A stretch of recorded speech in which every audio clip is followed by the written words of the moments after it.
بسم اللہ الرحمن الرحیم والذین یقولون ربنا اصرف عنا عذاب جہنم ان عذابها كان غراما انها ساءت مستقرا ومقاما۔ جو دعائیں کرتے ہیں کہ اے ہمارے رب جہنم کے عذاب سے ہم کو بچا لے، اس کا عذاب تو جان کا لاگو ہے، وہ تو بڑا ہی برا مستقر اور مقام ہے۔ ان آیتوں میں اللہ تعالیٰ نے اپنے مقرب بندوں کی مثال بیان کی ہے کہ وہ کیسے ہیں اور جہنم سے کس طرح پناہ مانگتے ہیں۔ وہ نہیں چاہتے کبھی بھی جہنم کو دیکھنا اور نہ ہی اس کے قریب بھی ہونا کہ ان کا وہاں سے گزر بھی ہو، کیونکہ وہ جگہ بڑی ہی سخت ہے اور وہاں کی سزا بھی سخت ہے،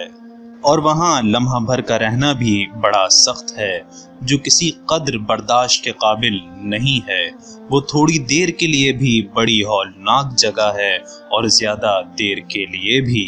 لیکن ہمارا کہنا یہ ہوتا ہے اللہ کی نافرمانی کرتے ہوئے کہ ایک نہ ایک دن ہم اپنا عذاب بھگت کر جہنم سے نکل جائیں گے۔ یہ بالکل یہودیوں جیسی روش ہے جیسا کہ وہ کیا کرتے تھے اور اب بھی کہتے ہیں۔ تو بالکل مسلمان بھی یہاں حرام کام کرتے وقت یہی سوچتا ہے کہ بس کچھ دن کی سزا ملے گی اور اس کے بعد تو جنت میں جانا ہی ہے، لیکن اللہ تعالیٰ نے ایسے لوگوں کو اپنے بندے نہیں کہا ہے۔ ویسے تو اللہ تعالیٰ نے جہنم کی سزاؤں کے بارے میں قرآن میں جگہ جگہ بتایا ہے، مگر جہنم کی سب سے کم سزا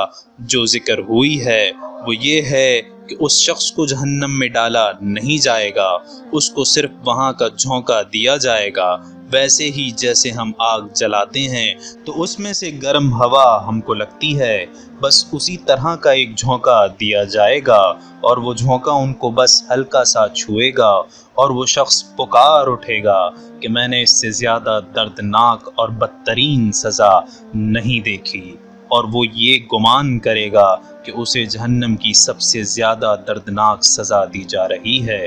تو ہمیں اللہ سے یہی دعا کرنی چاہیے ہر وقت کہ اللہ ہمیں جہنم سے اپنی پناہ میں رکھے اور ہمیں اپنے ان بندوں میں شامل کرے جس کا ذکر ہم نے ویڈیو کے آغاز میں کیا ہے، آمین۔ اور ہم بنی اسرائیل کی طرح نہ ہو جائیں کہ یہ کہتے پھریں کہ بس کچھ ہی دن جہنم میں رہنا ہوگا۔